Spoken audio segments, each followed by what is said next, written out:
Ladies and gentlemen, welcome back to the Bench Warmers. I'm your host, Karao Mhlili, and I'm joined by... Pro Governor, the resident suburban, changing it up. That's it, we like are Kodak back. Black, I'm a suburban. Suburban. And we're back with the best, football podcast in South Africa. Yeah, the fastest growing football podcast in South Africa. Let's go. Once again, thank you so much for all the support. And we wanted to come back on with a short episode because we had an interesting conversation. And we thought, due to the obviously very Christian Erikson incident. Just bless up Christian Erikson though. Glad he's okay. Glad he's good. Hope to see him on a football pitch again. Absolutely. So we were talking and we were like thinking, was there too much football that was played? And actually, there has, but like just a quick sidetrack. When I saw that Christian Erikson thing, I was thinking Appie Nori from Ajax. Yeah. Oh man, my heart was going. I was like, dude, he did die. He didn't die. He's in a coma. He's awake now. Is he back? So basically, the story is, he was one of the first of these players to like get a coma or like collapse on the pitch because of a lack of oxygen. So when it happened to him, it was like 2016, I think. It was a new thing. Like it never really happened before. The medical services didn't really treat him because they were like so shook. Like what happened to him? He needed oxygen like really bad because there's no oxygen going to his brain, and they didn't give it to him in time. So he got into a coma. He recently, I think it was last year, he woke up from his comatose state, but he hasn't been the same. And it's exactly what happened to Christian Erikson that happened to Appie Nori. So just shout out to the medical team that treated Christian Erikson. They got him on the oxygen. I think one of the players or one of the like guys on the side of the pitch, they did CPR to him, which was crucial because like if he didn't get that oxygen in, it was exactly going to be like Appie Nori. Yeah. So just shout out to anyone that helped out there. Yeah, it was they work super fast. No shout out to the TV directors though. You guys suck. Yeah. But anyways. So my initial thoughts about this is, to answer the question, I mean, I think we're both in agreement. Yes, there's been too much football being played. Obviously. Yeah. But I don't know who's to blame because of the pause in 2020. It's capitalism. I guess you can blame that. Because if you think about how long was that pause? Like a month or two? And then a break from football. The break from football. It was 3 months. 3 months. And then we came back and it was like a rushed, condensed schedule. Yeah. So for then it was fine. Yeah. We loved it. It was games like every 3 days. Yeah. And I think the players loved it too because they were like on break for 3 months basically. Yeah. But then we can't continue doing that for another season because we had that condensed season, 3 weeks break. Yeah. And then the league started again. Yeah. So I think and it was still like super tight.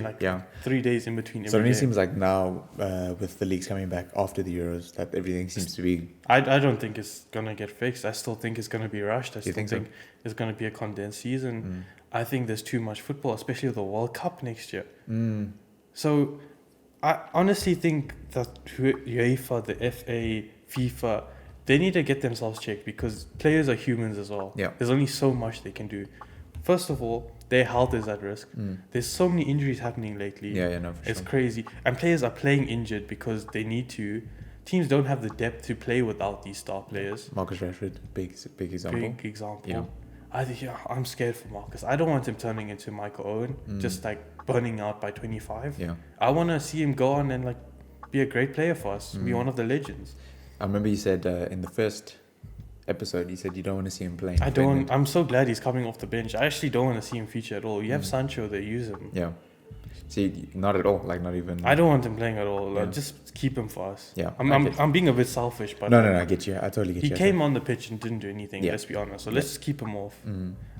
That's just me being selfish. No, I totally get you. Anyways, players are suffering, physically and mentally. Like it does a lot on your mental health. Just working, no break in between. Because you train as well. You train almost every day of the week. You do have your break days. Then you play your football. You have your recovery day, and there's just train.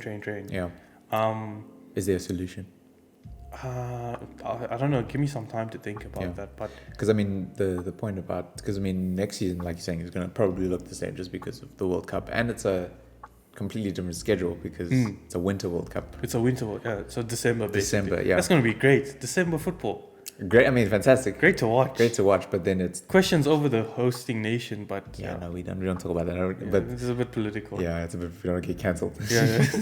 or sued or anything. They'll block our podcast there. We want to get invited. That's what we're saying. We want to get there, cover the World Cup. Cover the game. Yeah.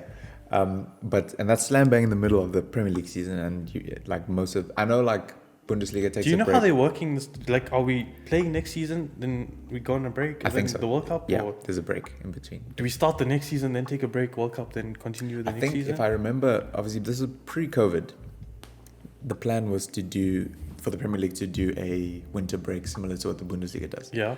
And then obviously That's too much football again because they're just coming back. Because then the league continues, but obviously not everyone is at the World Cup, days. so you get players that come back. So similar to how when players go to the AFCON tournament, But like when Mane leaves Liverpool. I also don't like it when players go to AFCON because they always get injured. The pitches are terrible. Yeah.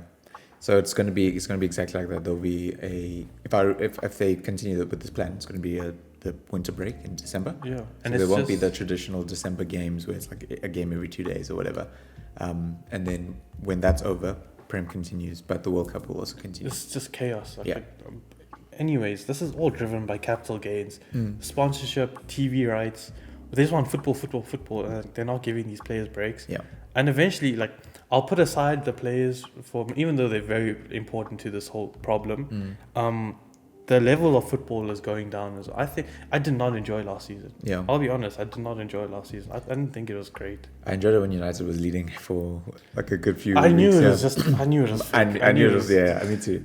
I knew we weren't gonna win, but when I saw Harry Pinero saying 21, what's up? 21 is coming in. Dude, you're gonna jinx it. That's what are you doing? Sometimes, listen, I love Harry Pinero triggered me so much on Twitter. HP like HP the sauce. But sometimes when I watch certain United fans, I understand the reputation we have, and then it's just like, okay, see, this is why we can't say anything. Oh, so cocky, bro. It is. Yeah, I can see why people hate us. No, I fully get it. I fully get it. Why. Yeah. But anyways, on to this topic. I have a solution, but it's just for England. It won't work in here. The Carabao Cup, just scratch it off. Yeah. There's no need.